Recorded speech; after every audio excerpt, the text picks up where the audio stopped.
Good morning everybody, welcome back to Geeky Hub. Kembali lagi bersama gue Jason. Dan di segmen Geeky Talk kali ini kita kedatangan tamu yang cukup reguler, udah sering datang untuk sharing-sharing tentang produk terbaru Garmin, yaitu Forerunner 255 dan 955 yang bisa berguna untuk decision making para penonton beli nggak nih 255 atau 955. Oke?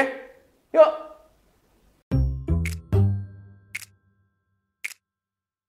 Oke, halo semuanya. Saya Dharma Patria, saya produk spesialis dari Era Jaya. Produknya Garmin tentu saja.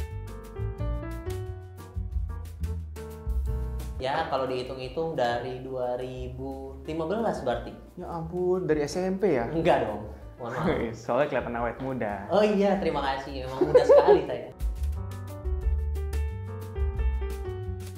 Oke, hari ini bahasannya penting banget nih, karena ini kita akan membahas produk-produk terbaru dari Garmin, Forerunner 955 dan Forerunner 255. Betul sekali, varian sebelumnya itu ada 245, kita tahu 245 ada musik, non-musik, sama 945. Cukup lama ya, kalau nggak salah berapa tahun itu? Cukup lama, di Sarian itu kurang lebih mungkin 3 tahun ada kali ya, 3-4 tahun.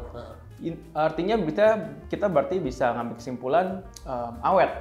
Awet. Barang-barang Garmin ini awet. Betul sekali. Secara desain dan material tidak ada perubahan yang signifikan, tidak ada yang sama-sama masih pakai polikarbonat, masih sama. Terus secara desain juga masih mirip-mirip dengan seri sebelumnya, cuma masih sama. 5 button ya, 2 di kanan, 3 di kiri, seperti sama. biasa. Betul sekali. Typical Garmin, mantap. Oke. Ketahanan baterai ini yang paling penting di 255. 255 itu ketahanan baterainya naik 2 kali lipat dari 245. Yang dulunya cuma 7 hari, sekarang bisa sampai 14 hari. 955 perubahannya tidak, baterainya nggak terlalu signifikan, jadi sama, masih 2 minggu kurang lebih. Solar pun itu kalau teman-teman semuanya aktif, memang aktifnya di outdoor. Baru berpengaruh. Tapi kalau misalkan enggak, ya sama aja. Oh, ada sebenarnya ini 2 seri ada masing-masing keunggulannya. 955 dulu. Oke, ya, 955. Pertama, kalau signifikan itu sudah pasti touchscreen, karena kan sama seperti Fenix 7. Fenix 955 itu basicnya adalah Fenix 7 sebenarnya. Lalu yang signifikan adalah power glass. Dia sudah memakai power glass. Jadi sudah solar, ada yang varian solarnya. Oke, ya, bisa solar charging. Betul, bisa. Mengisi baterai menggunakan tenaga surya ya. Yes. Lalu kalau yang signifikan itu di GPS-nya. Dia GPS-nya itu sudah multi-gen SS dan sudah multi-band. Oke, nanti kita bakalan bahas lebih dalam lagi itu ya. Betul. Lalu yang keempat? Kalau ringan. Kalau ringan sudah pasti ringan. Dulu itu 50, sekarang 52 gram. Oke, lebih berat sedikit karena ada tambahan beberapa fitur kali ya. Yes.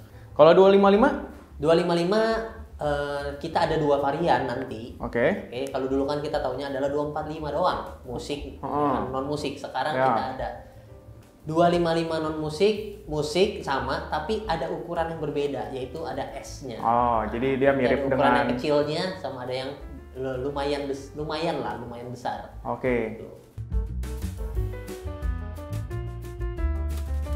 Spesial kalau Garmin punya touchscreen adalah kalau kita activity default itu defaultnya itu adalah mati pada saat kita masuk activity ya, masuk menu lari atau sepeda, dia otomatis mati touchscreen-nya, tapi mau dinyalain bisa. GPS apa nih yang berbeda dari 955 dan 255? Sekalian aja kali ya, sama kan ya? Sama. Ini yang paling penting sebenarnya dari kita punya line up di Garmin itu, GPS-nya sekarang sudah berubah. Kalau dulu kita kenalnya adalah GPS only pilihannya, atau GPS plus GLONASS, atau GPS plus Galileo. Sekarang sudah ada lagi tuh pilihan itu, jadi sekarang sudah pakainya namanya multi GNSS. Kalau multi GNSS ini dia sudah pakai seluruh satelit di dunia. Jadi nggak ada bukan GLONASS doang atau bukan Galileo doang. Jadi ada QZSS, ada Beidou yang kita tahu kan. Nah, itu dipakai semua. Itu tapi pemakaiannya satu frekuensi. Keuntungannya yang pasti kalau pakai multi GNSS lebih cepat teman-teman ngelok GPS itu jauh lebih cepat sekarang, ya kan? Terus kalau keakurasian tidak berbeda jauh sebenarnya sama yang GPS only atau GPS plus GLONASS atau GPS plus Galileo. Gitu. Multi GNSS kan tadi kita bilang semua satelit. Nah, tapi semua satelit tidak memiliki multiband itu nggak semua satelit punya. Multiband itu karena dia memakainya 2 frekuensi. Gitu. Jadi akurasinya jauh lebih tepat lagi kalau kita pakai yang multiband, tapi lebih boros baterai. Udah pasti. Itu fitur baru sebenarnya di Garmin. Training readiness itu seperti bahasa Indonesianya, kalau training readiness itu adalah kesiapan untuk bertraining. Mohon bersabar, ini ujian. Ya, berlatih. Jadi kesiapan kita untuk berlatih badan ini sudah siap belum sih untuk berlatih? Itu ada di indikatornya, faktor-faktor yang mempengaruhi ada banyak sekarang. Dari sleep monitoringnya seperti apa, HRV nanti stresnya seperti apa, load kita selama seminggu seperti apa olahraganya, itu digabung semua menjadi nilai, menjadi poin 1 sampai 100. Semakin tinggi semakin baik. Artinya badan itu semakin bagus untuk training pada kalau misalkan nilainya tinggi.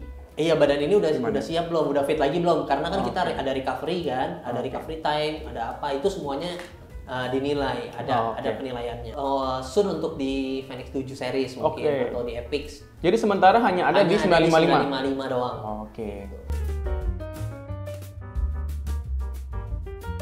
Jadi interval profil itu sebenarnya sudah ada juga nih kalau interval profil di seri-series kita yang lama juga Fenix Penuh 2 or misalkan kayak Fenix 7. Interval profil itu artinya kita sekarang di Garmin kalau lari misalkan 5 kilo itu ketahuan larinya berapa lama, jalannya berapa lama. Ini fitur baru ya. Jadi kalau misalkan kita lari nih, terus jalan dia bisa kasih tahu nih kita jalannya berapa lama. Ya, jadi setelah nanti dilihat hasilnya, historinya, run time-nya berapa, walk time-nya berapa. Jadi ketahuan tuh kalau misalkan saya bilang, wah lari 5K, ya coba lihat datanya. Lari full atau banyakkan jalannya. Tapi kan yang penting finish. Yang penting olahraga. Interval profile tadi ya. Iya, kalau running power itu harus pakai RDP, Robit dan Persi. Bukan. Mohon ditahan emosi. Running dynamic pods. Oke, running dynamic pods or pakai HRM. Itu untuk tahu kita punya effort, tenaga, power itu pada saat berlari itu seberapa besar, sama seperti di sepeda. HRV. Mobil dong. Bukan, itu HRV. Heart rate variability, kepanjangannya. Itu sebenarnya udah kita masuk ke medis ya, rada ke medis. Ini udah health monitoring juga. Jadi kalau di HRV itu adalah interval di mana kita tahu waktu kita heart rate kita tinggi lagi tuh ada waktunya tuh berapa lama. Jadi semakin tinggi nilai HRV kita, artinya heart rate kita itu bagus, artinya nggak gampang naik. Jadi heart rate kita masih oke lah, masih stabil. Dan tapi kalau di Garmin HRV itu hanya dicek pada saat kita tidur, namanya overnight HRV. Jadi memang tidak yang bisa cek kayak pulse ox, kayak heart rate monitor, bukan. Jadi emang harus dipakai untuk tidur dan selama 7 hari sampai ke 3 minggu harus dipakai. Ini penting kalau untuk melihat recovery kita. Terus misalkan kalau jantung kita pada malam hari itu bagus nggak sih sebenarnya? Kesehatan jantungnya orang ya. Gitu. Kalau misalkan nggak bagus selama beberapa hari, mungkin bisa menjadi kok aneh gitu kan, jadi tolak ukur untuk ngecek jadinya gitu. Itu ada faktor-faktor yang bisa mempengaruhi memang HRV tiba-tiba naik, kayak misalkan alkohol, minuman keras, miras. Itu udah pasti HRV-nya berantakan kalau itu. Salah satu yang bikin apa ya, jadi kalau pagi tuh pagi-pagi tuh ada reportnya gitu, good morning, misalkan good morning Dharma, reportnya hari ini apa aja, misalkan kayak stepnya gimana, tidurnya semalam berapa lama. Jadi kayak ada reportnya lah, pagi ini seperti apa. Rapor sekolah lah gitu. Jadi kasih lihat lo istirahatnya bagus nih, tidurnya bagus. Betul. Semangat nih hari ini. Semangat. Kalau misalnya jelek ya tidur lagi. Enggak dong, tetap kerja gitu. Oke. Kalau stamina sebenarnya ini kan sudah ada di Fenix 7, Epix itu kan sudah ada ya. Fitur stamina itu kan pada saat kita olahraga, lari lebih cepatnya. Jadi kita tahu stamina kita itu dari awal sampai akhir itu kita pemakaiannya itu efisien nggak?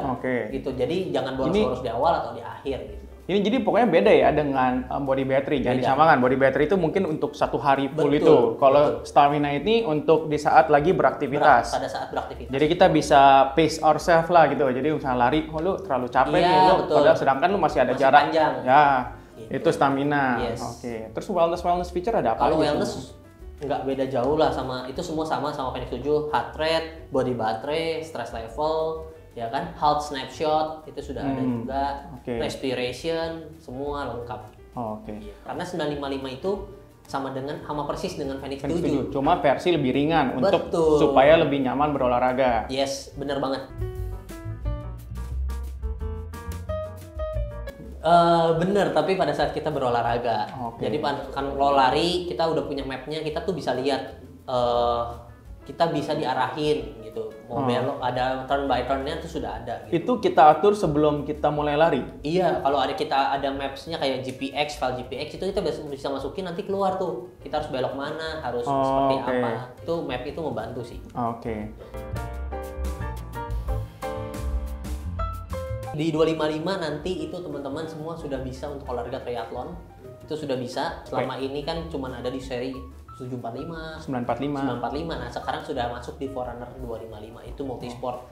Jadi nggak cuman triathlon, misalkan duathlon, hiking, climbing, semuanya. Semuanya fitur ada. itu sudah ada. Kalau di dulu 255. di 245 emangnya terbatas ya? Cuma Iya, lari dan terbatas. Cuman 15 menu olahraga, cuman lari, sepeda, cuman seperti itu. Renang, kardio, yoga, ya seperti itulah.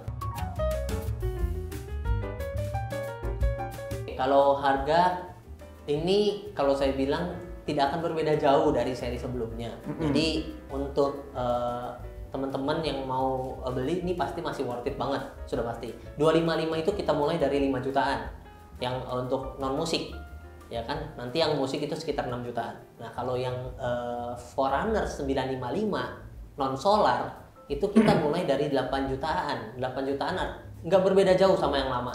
Nggak berbeda Boleh jauh teman-teman sama cek. 945 ya. Solar Edition ya 10 juta kembali 10.000 lah. Oke. Kita akan rilis di Indonesia itu di tanggal 14. Hari ini. Yes, hari ini tepatnya.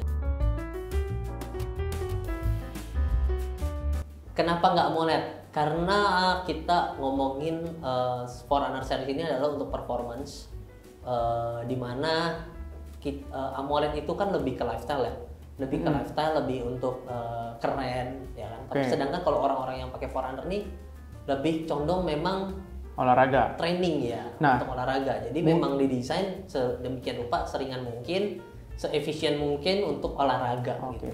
Kenapa nggak AMOLED juga? Karena kalau nggak salah layar ini MIP juga kan? Yes, ini kan sudah Which is MIP. lebih Kalau di terlihat bokeh jelas olahraga kalau lebih di jelas. bawah matahari. Sedangkan kalau AMOLED walaupun kalau dalam ruangan mungkin terang, bagus gitu. Tapi kalau di bawah matahari mungkin masih kalah nggak sama Iya, MIP? masih lebih enak Lebih enak lihat MIP. Heeh. Oke, itu Masih jawabannya lebih ya. enak. Kalau teman-teman sukanya olahraganya kayak indoor, gym, Yoga, cardio, yoga, lifestyle lah ya. Olahraganya di gym, banyak indoor, Venu 2 bagus. Karena dia sudah ada yang muscle heat map juga, Animasinya animated itu ya. workout, ya kan. Nah, kalau teman-teman sukanya olahraganya lari, sepeda, berenang, triathlon, nah udah pasti larinya pasti ke Forerunner deh. Udah paling bener gitu. Kalau ABC memang dipakai untuk pada saat kita hiking aja sih. Olahraga yang di gunung lah ya, Yap. itu baru pakai ABC. Kalau enggak kesehari-hari sih enggak. Kalau bersepeda kan biasa ada incline-nya atau segala macam. Iya, itu akan Ngaruh nggak? ngaruh Kepake di situ? altimeter, barometer ya. Oke, pas. oke. Gitu.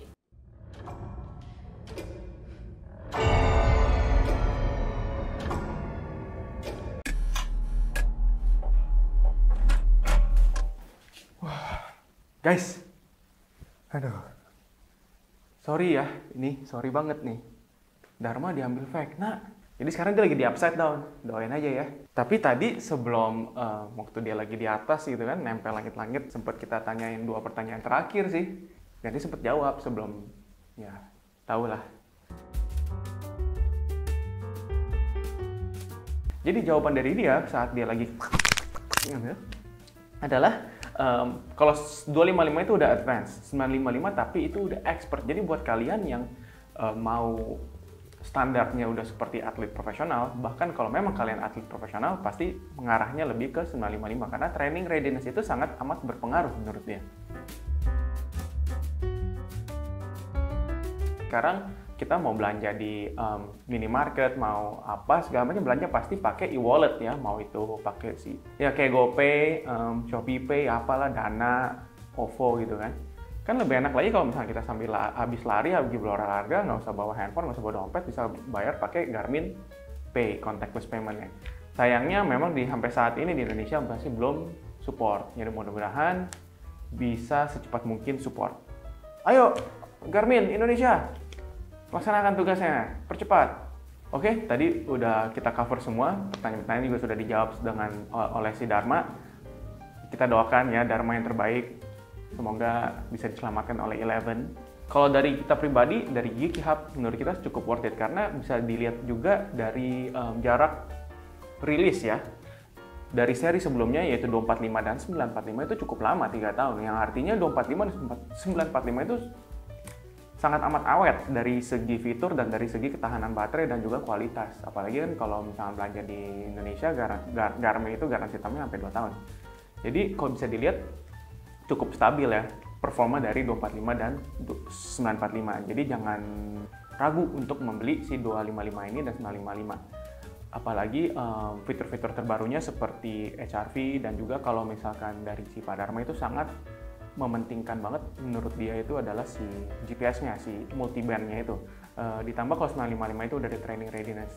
Harga pun kalau dibandingkan dengan di saat pertama kali 245 dan 945 rilis tidak terlalu berbeda harganya. Buat kalian yang memang pencinta Garmin, suka lari, suka sepeda, multisport, 255, 955 ini pilihan yang cocok lah buat kalian gitu. Sekian bahasan-bahasan kita dengan produk spesialis Garmin Indonesia, Dharma Patria. Sayangnya dia nggak bisa pamit karena dia udah sama Vecna. Jadi saya yang pamit, jangan lupa di subscribe, jangan lupa di komen, jangan lupa juga di like.